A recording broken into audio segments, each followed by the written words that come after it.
यासीन सैफी साहब, मैं ये पूछना चाहता हूँ, नाना के सामने नंसाल की तारीफ, इसका मतलब क्या है? मतलब ये है कि नाना बड़ा होता है और देवता छोटा होता है।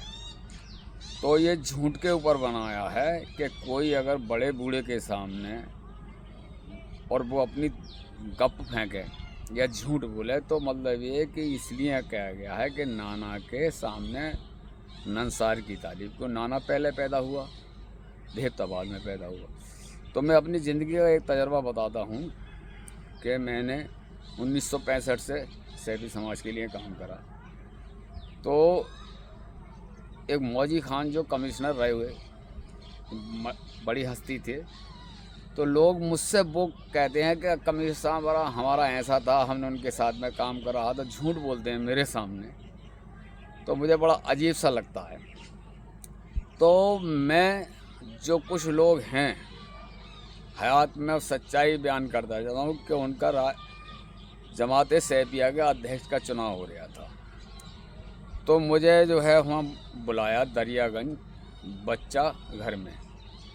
तो मैं जो वहाँ पे उन्होंने इतना मौका दिया, हालांकि हिंदुस्तान ऑल इंडिया लेवल की मीटिंग थी, तो मुझे इतना बड़ा मौका दिया कि मैं स्पीच दी मैंने वहाँ। तो स्पीच जो है एकता के ऊपर थी कि जो एक हो जा संगठन। तो मैं वो उस स्पीच को दोबारा दोहरा रहा हूँ। तो पहले जो है मैंने यहाँ से स्टार्ट करी कि मुझे ताज चाहिए ना मुझे तख्त चाहिए, कौम की खिदमत के लिए वक्त चाहिए।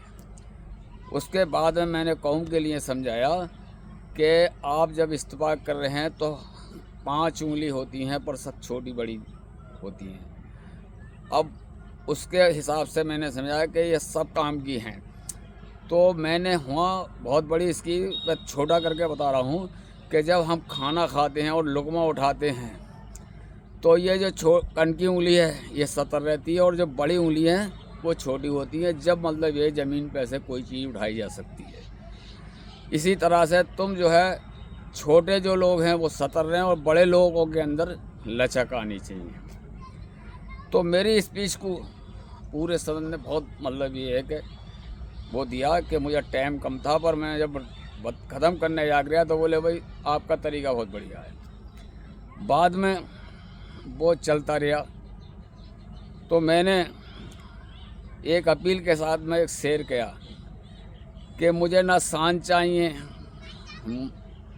मुझे ना शान चाहिए, देश की खिदमत के लिए मौजी खान चाहिए। एक पंक्ति में भूल गया, बहुत अच्छी पंक्ति थी। तो उस पर जो है मेरी तालियां बजी और उसमें उसी स्पीच से वो निर्विरोध जो है सदर चुन लिए थी। अब जो लोग उसकी मतलब ये है, वीडियो भी थी और वहाँ सब कुछ बना, पर मतलब ये है कि मुझे अफसोस है कि लोग जो हैं झूठी सच्ची कहानी मेरे सामने करते हैं, जो कि मैं नाना था और मेरा देवता अगर मेरे सामने तारीफ़ करे तो मुझे अच्छा नहीं लगता। खुदा भी अस्सलाम वालेकुम।